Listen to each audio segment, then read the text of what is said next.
Hey everyone, welcome back to Mommy School. Today we are reading Red Riding Hood. It's retold and illustrated by James Marshall. So this is a classic fairy tale, and this is a lot of different people write this book. So we're going to see how this version goes.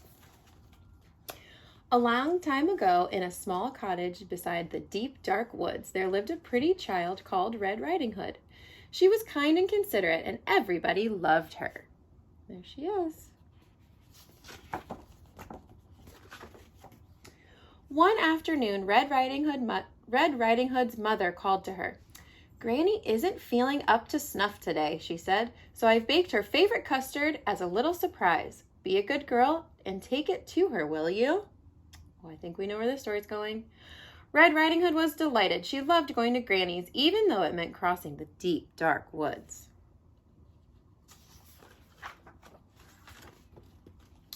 When the custard had cooled, Red Riding Hood's mother wrapped it up and put it in a basket. "Now, whatever you do," she said, "go straight to Granny's. Do not tarry. Do not speak to any strangers."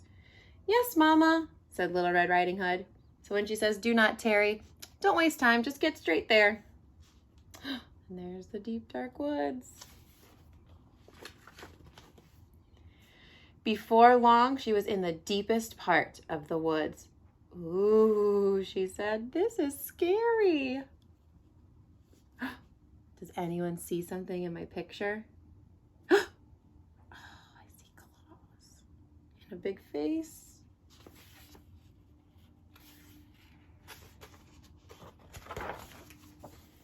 Suddenly, a large wolf appeared. "Good afternoon, my dear," he said. "Care to stop for a little chat?" "Oh, gracious me," said Red Riding Hood. "Mama told me not to speak to any strangers." But the wolf had such charming manners. "And where are you going, sweet thing?" he said. "I'm on my way to visit Granny, who lives in the pretty yellow house on the other side of the woods," said Red Riding Hood. "She's feeling poorly, and I'm taking her a surprise." "You don't say," said the wolf. Just then he had a delightful idea. "No reason why I can't eat them both," he thought. "Allow me to escort you," he said. "You never know what might be lurking about." "You're too kind," said Red Riding Hood. Uh-oh. So his plan that he's talking about in his head is to eat Little Red Riding Hood and her granny. Beyond the forest, they came to a patch of sunflowers. "Why not pick a few?" suggested the wolf. "Grannies love flowers, you know." But while Red Riding Hood was picking a pretty bouquet, the clever wolf hurried on ahead to Granny's house.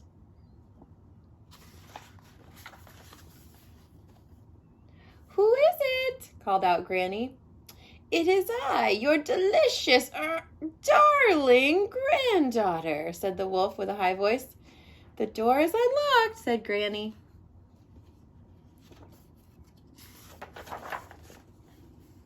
"Surprise!" cried the wolf. Granny was furious at having her reading interrupted. "Get out of here, you horrid thing!" she cried. Oh, it looks like she likes to read a lot of books.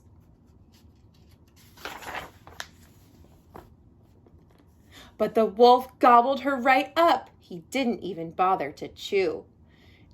"Tasty," he said, patting his belly. "So tasty."